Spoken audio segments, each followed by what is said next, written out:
નિર્વાણ પ્રકરણ ઉત્તરાદ એ રાઘવેન્દ્ર સત્તા માત્ર જ જેનો આત્મા છે એવા પુરુષરૂપી ચામડાનું અપહન કરવા માટે કામ વગેરે 6 શત્રુઓ તેની પાછળ પડેલા અને તે નાના પ્રકારના અસાર શરીર વગેરે રૂપી કાટાળી જાડીઓમાં પોતાને છુપાવતો ફરે, જેથી તેનું મુખ છીન ભીન થઈ ગયું.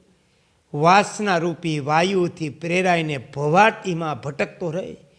આ મંદરૂપી મૃગ અહમતા રૂપી મૃગ તૃષ્ણાના જળ તરફ હંમેશા દોડતો રહેવાથી અંતકરણની તૃષ્ણા રૂપી વિષની બળતરાથી અત્યંત વ્યાકુળ થઈ ગયું.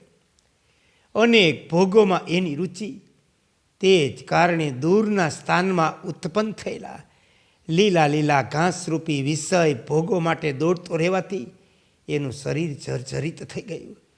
પુત્ર પૌત્રના પાલનની વ્યગ્રતાથી સંતપ થઈ આ અનર્થરૂપી ખાડામાં જઈને પડ્યો. સંપત્તિરૂપી લતામાં ફસાઈને જ્યારે લથડિયા ખાય પડી જાય, તે સમયે પ્રાપ્ત થયેલા સંકટોથી એનું શરીર ઘાયલ થઈ જાય. જ્યારે એ તાપની શાંતિ માટે તૃષ્ણારૂપી સુંદર નદીની નજીક જાય, ત્યારે હર્ષ શોકાદી તરંગોથી ઘાયલ થઈ દૂર ફેંકાઈ જાય. પછી તે વ્યાધિરૂપી દુષ્ટ શિકારીઓના ભયથી ભાગી જવાનો પ્રયત્ન કરે. તે સમયે તેને દેવની કોઈ પણ સંભાવના એટલે કે ભાગ્યની સંભાવના રહેતી નથી.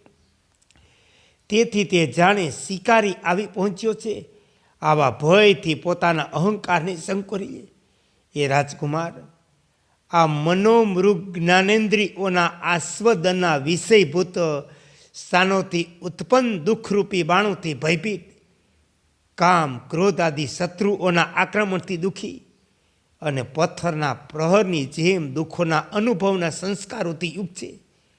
સ્વર્ગ નરકરૂપી ઊંચા નીચા સ્થાનોમાં વારંવાર ચડવા પડવાથી એ અત્યંત વ્યાકુળ થઈ ગઈ. કામ ક્રોધ આદિ વિકારો રૂપી પથ્થરો નિરંતર વાગવાથી એનું શરીર ચૂરચૂર થઈ ગયું. તૃષ્ણારૂપી સુંદર કુંજોમાં પ્રવેશ કરતાં કરતાં આનું શરીર લોહી લુહાણ થઈ ગયું. આને પરમાત્માની માયાનું બિલકુલ જ્ઞાન નથી. તેથી આણે પોતાની બુદ્ધિથી નાના પ્રકારના મિથ્યા વ્યવહારોની કલ્પના કરી, જેને કાબૂમાં લેવો બહુ કઠણ. એવા કામરૂપી હાથીની ગર્જનાથી આ ભયભીત થઈ ગયો. ઇન્દ્રિયોના સમૂહરૂપી ગામમાં પહોંચીને ફરી ડરી ભાગી જવા તત્પર છે. વિષયરૂપી અજગરોના અત્યંત ઝેરીલા ફૂપાળાથી આને મૂર્છા આવી ગઈ. આ કામિની રૂપી ભૂમિમાં પહોંચી ઘણું કરીને વિષય રસથી અત્યંત મસળાઈ ગયો. ક્રોધરૂપી દાવાનળથી બળી જવાના કારણે આની પીઠ પર છાલા પડી ગયા, જેની વેદનાથી એ તરફડી રહ્યો. સદાય વિષયોમાં વારંવાર ભ્રમણ કરવાના કારણે અસહ્ય દુઃખોની પ્રાપ્તિથી તેને ભારે બળતરા થઈ રહી. પોતાના આત્મામાં સંલગ્ન નાના પ્રકારની અભિલાષાઓ જાણે મચ્છર છે. ભોગોના લોભથી પેદા થયેલા મનોહર પ્રમોદરૂપી શિયાળવું ઘણા દિવસથી આની પાછળ દોડી રહી. એક તો આમે પોતાના કર્મ કર્તૃત્વના ચક્કરમાં પડીને વ્યાકુળ થઈ ગયો. ઉપરોક્ત દરિદ્રતા રૂપી સિંહ આનો પીછો કરી રહ્યો. આ પુત્ર પત્ની વગેરેમાં આસક્તિ રૂપી મોહના ધુમ્મસથી આંધળો થઈ ગયો, જેના કારણે એનું શરીર કપટરૂપી પર્વત શિખર પરથી ગબડીને ખાડામાં પડી ગયું. માનરૂપી સિંહની ત્રાટથી આનું હૃદય ધ્રુજી ઉઠ્યું, જેથી આ ભયભીત થઈ ગયો.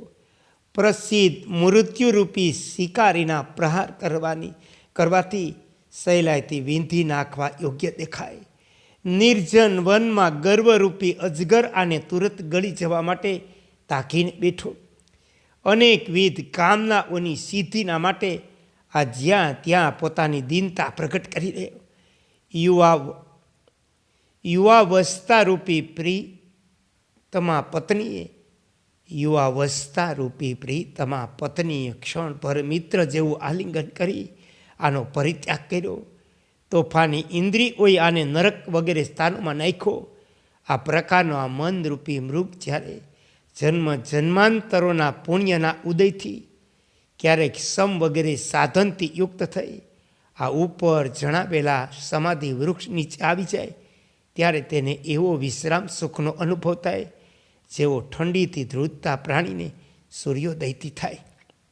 એ શ્રોતાઓ, આત્મજ્ઞાન રહિત મૂર્ખ લોકો તુચ્છ અનિત્ય ભોગમાં ફસાયેલ રહેવાના કારણે જે અત્યંત આનંદનું નામ જાણી શકતા નથી તે મોક્ષ નામના પરમ આનંદને તમારા લોકોનો પોતાના મંદરૂપી મૃગ આનંદને તમારા લોકોનો પોતાના મંદરૂપી મૃગ આ સમાધિ વૃક્ષની નીચે આવીને પ્રાપ્ત કરી શકો.